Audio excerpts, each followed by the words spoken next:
Okay, bismillahirrahmanirrahim. Assalamualaikum warahmatullahi wabarakatuh dan selamat sejahtera. Terima kasih saya menjemput semua untuk menonton live bersama saya. InsyaAllah hari ini kita nak cakap topik yang telah saya tetapkan, iaitu bagai au dengan tebing. Balasan bagi mereka yang membantu saudara mara yang lain adalah lebih hebat daripada emas dan permata. Jadi hari ni, petang yang berbahagia ini, saya harap semua sihat, ya, semua terhindar daripada perkara-perkara yang tidak baik. Dan bila sebut tentang bagai au dengan tebing, apa yang terbayang di fikiran kita? Ini adalah satu pepatah Melayu. Bagai au dengan tebing ialah dua orang ataupun dua pihak yang saling memerlukan dan saling bertolong bantu. Sebab orang Melayu dulu ni dia sangat-sangat hebat dan sangat-sangat halus dalam memperhatikan alam sekitar, ya, alam sekeliling. Jadi bagai au dengan tebing ini boleh kita katakan perbuatan kita membantu dan saling menolong sesama kita, saling meneguhkan, saling menyokong. Dan untuk zaman sekarang ni, kita nampak sekarang ni isu COVID-19, kita ada RMO, Restricted Movement Order ataupun PKP, Perintah Kawalan Pergerakan. Kita boleh nampak berlakunya panic buying. Masing-masing beli roti Gardenia 10 bungkus. Kan, masing-masing lah, bahkan ada yang saling berebut barang dan sebagainya. Kita boleh nampak perangai sebenar kita ni bila kita berada dalam keadaan yang tertekan, bila kita diuji. Kita boleh nampak keluar perangai sebenar kita. Keluar perangai selfish, keluar perangai tak hiraukan orang lain, keluar perangai pentingkan diri, keluarlah perangai-perangai negatif yang selama ni mungkin kita sorok dengan kata kita okey, saya baik, taklah saya suka bantu orang. Tapi semua itu diuji bila kita ditimpa kesusahan dan kita ditimpa kesempitan. Dia akan tekan kita sampai terkeluar perangai sebenar kita. Jadi apa kaitan bagai au dengan tebing petang ni? Kita nak tengok. Sepatutnya seorang Islam ataupun seorang manusia, ya, perlu merenung balik kepada hadis Nabi SAW, ya, daripada Ibnu Umar radhiyallahu anhuma. Baginda Nabi SAW bersabda, saya bacakan maksudnya saja, iaitu seseorang Muslim merupakan saudara kepada Muslim yang lain dan dia tidak akan menganiaya dan tidak akan dianiaya. Ya, barang siapa melepaskan hajat seseorang Muslim, maka Allah akan menunaikan hajatnya. Barang siapa melepaskan kesusahan seorang Muslim, maka Allah akan melepaskan kesusahannya. Dan barang siapa yang menutup keaiban seseorang Muslim, maka Allah lah yang akan menutup keaibannya di akhirat nanti. Subhanallah. Ya, kalau orang putih dia kata what you give you get back. Perhatikan 4 benda tadi. Pertama, sebagai orang Islam, kita tidak menganiayai orang lain. Kadang-kadang saya nampak dekat pasaraya, kita nak pilih bendi, contoh nak pilih bendi, kita patahkan bendi tu, kita letak bendi yang dah patah dekat rak kembali, kata bendi ni lembek lah, tak nak belilah. Ataupun kita patahkan bendi, kita nampak macam bendi ni tua, tak nak beli. Kemudian kita letak di tempatnya balik, siapa nak beli lepas tu? Terkebel-kebel lah peniaga bendi tersebut, tengok bendi yang telah dipatahkan oleh pelanggan dia. Ya, di manakah sifat kita, sifat halus perasaannya, ya, sifat ihsan kita, sifat belas kita kepada saudara-saudara Muslim kita. Ya, contoh lagi, bila ke pasaraya buat panic buying sampai tak tinggal apa untuk orang-orang lain. Yang penting perut aku dan keluarga aku terisi. Ini satu sikap yang bagi saya sangat tidak molek untuk kita amalkan. Sebab kita tengok siapa yang tidak menganiaya orang lain, itulah orang Muslim. Ya, yang kedua, siapa yang menunaikan hajat saudaranya, ya, sekarang di saat ramai orang memerlukan. Barangkali dekat rumah kita ni, gobok ni macam gobok belakang ni, mungkin penuh dengan makanan, penuh dengan stok. Ya, kita perhatikanlah dalam karya kawasan kita, perhatikan rakan-rakan kita, terutamanya kaum kerabat. Ada tak yang memerlukan, ya? Ada tak mereka yang susah? Ada tak ibu tunggal yang barangkali hariannya kerja jual karipak, jual kuih muih? Yang ini kita kena tengok, barang siapa memenuhkan hajat saudaranya, maka Allah lah yang akan memenuhkan hajatnya. Subhanallah. We are actually trading dengan Allah. Kita sedang trade, kita sedang berjual beli, kita sedang melakukan transaksi dengan Allah di saat kita menolong makhluk Allah. Subhanallah. Tapi benda ni, orang yang dia tak nampak, orang yang tak sedar, orang yang tak ada dikurniakan hidayah, dia tak akan buat. Sebab bila kita tolong orang, penuhkan hajat orang, bermaksud macam kita sedang mengurangkan harta benda kita. kita sedang mengorbankan kepentingan kita. Kita sedang meletakkan diri kita di belakang. Itu logik akal kita. Tetapi logik akal bagi orang beriman, dia mengikut segala yang Allah suruh, yang diperintahkan oleh Nabi. Itulah logik akal orang beriman. Sebab kita yakin kita sedang berjual beli, bertransaksi dengan Allah Subhanahu Wa Taala. Jadi perhatikan di kiri kanan anda, ada tak orang yang sedang berhajat? Ya, berhajat bermaksud dalam keadaan sekarang ini sangat penting melihat orang yang keperluan asasnya tidak cukup, maka kita tunaikanlah hajatnya. Yang kedua, ya, kita melepaskan kesusahan orang lain. Sebab itu di dalam Islam kita patutnya menjadi orang yang sangat selfless. Selfless ni apa? Selfless ni lawan bagi selfish. Selfish, pentingkan diri. Selfless ini kita tengok orang-orang lain sama. Dan sikap ini hanya boleh dimiliki oleh seseorang yang berjiwa besar, ya, berjiwa besar. Sebab bagi mereka yang sempit jiwanya, yang difikir aku dan aku, maka sempitlah kehidupan dia. Dan kita tengok hari ini, ya, kalau tengok situasi pembelian barang, agak-agak kita malu tak dengan apa yang telah kita buat 4-5 hari lepas? Ada agak-agak kita ni tergolong tak dalam golongan yang nak bolot semua di pasaraya tu tanpa tinggal sikit pun untuk orang belakang? Di situ boleh nampak di manakah sikap sebenar kita. Adakah kita jenis yang selfless, jenis yang fikir pasal orang lain, jenis yang bertindak mengikut rasional kita, ataupun kita jenis orang yang selfish, ya, tak fikir pasal orang lain, sapu apa yang boleh disapu, yang penting perut aku kenyang, family aku selamat, orang lain jadi apa, lantak dia orang lah. Di manakah kita?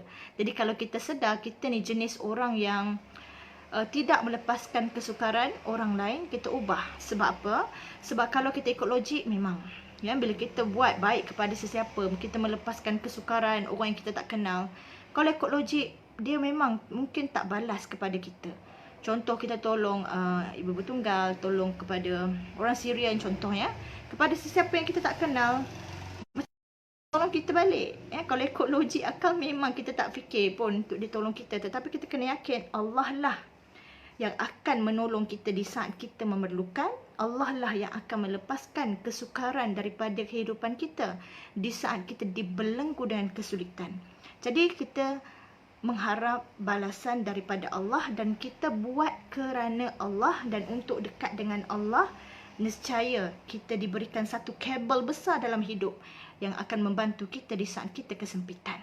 Contoh, bila sebut pasal kabel ni, bayangkan kita ni contoh anak ada kat asrama jauh lah. Contohnya kita dekat Selangor, anak kita mungkin dekat Langkawi, kat Malaysia Langkawi kan. Kita pun risau, kata kat suami kita, abang macam mana ya kalau Kak Long tu perlukan bantuan, kalau Kak Long perlu beli apa-apa barang, kita tak boleh lawat selalu. Ya, macam mana ya abang? Setelah suami kita kata, alah jangan risau, kan pengetua sekolah tu kan adik saya, awak jangan risau lah, apa-apa mesti adik saya tolong punya. Kenapa suaminya begitu yakin? Sebab dia ada kabel besar.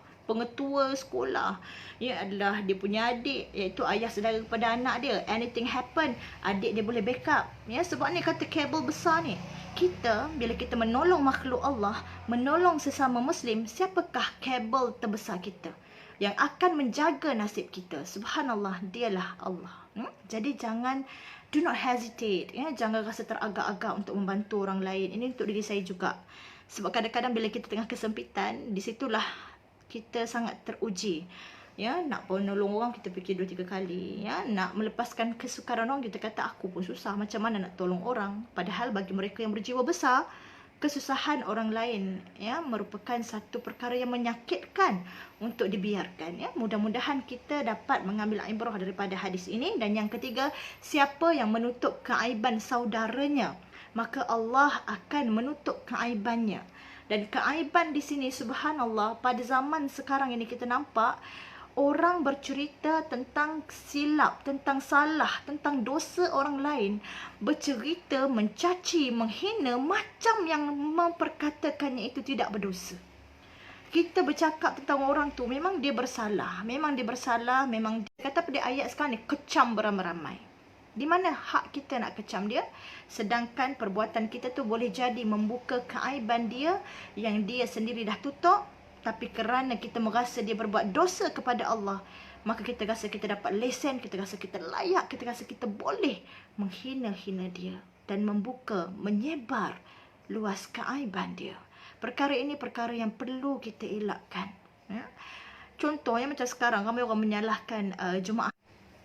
Okay, sorry, sambung balik ya. Contoh ya, bila sekarang ni orang menyalahkan jemaah tabligh, mereka begitu, mereka begini kan, siap ada yang bercerita, kadang-kadang keluar cerita yang tak elok, yang tak bagus ya. Kita kena ingat satu perkara, bahawasanya boleh jadi apa yang kita sebutkan, apa yang kita cakapkan, apa yang kita kecamkan itu adalah aib dia dan dosa peribadi dia.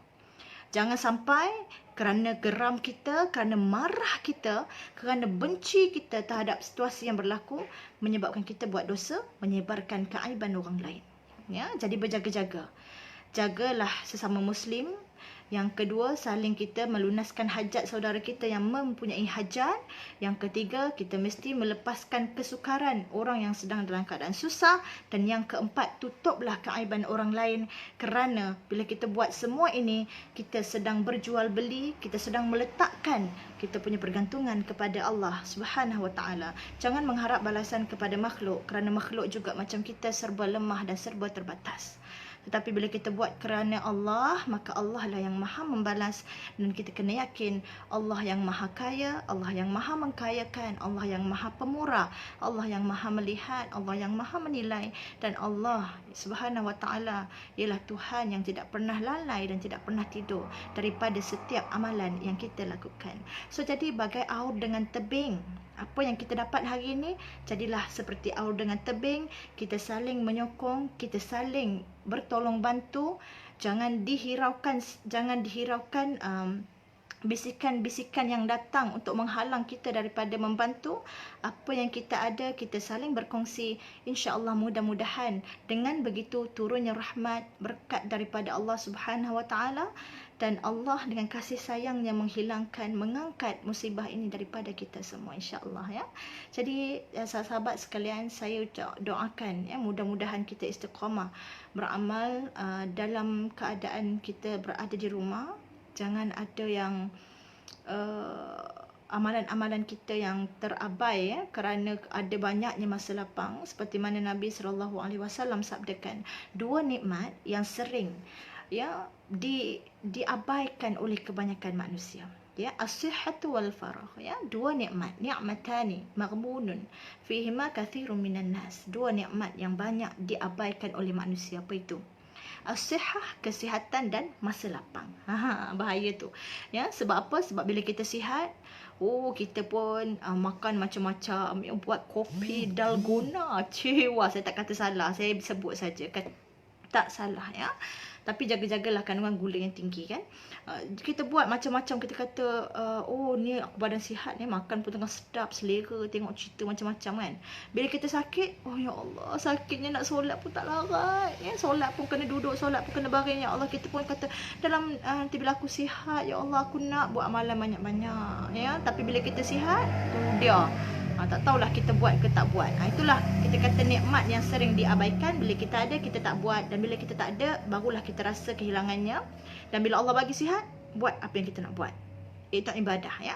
Yang kedua, masa lapang ya. Sekarang ini kita ada masa lapang, benda yang time is not golden, time is life ya. Masa bukan emas tu, masa adalah nyawa kita. Jadi gunakan sebaik mungkin untuk buat benda yang bermanfaat. InsyaAllah esok saya akan kupas lagi satu peribahasa Melayu diiringi kupasan daripada ayat Quran dan juga hadis Nabi, insyaAllah. Jadi sahabat-sahabat semua, saya mohon maaf kalau ada sebarang silap. Thank you for watching. Hazilah tinggalkan komen. Assalamualaikum. Waalaikumsalam. Siapa komen saya baca PKD Peacock. Wow, nama ni nama unik. Macam mana nak jemput Ustazah datang untuk bagi tazkirah? Just PM me.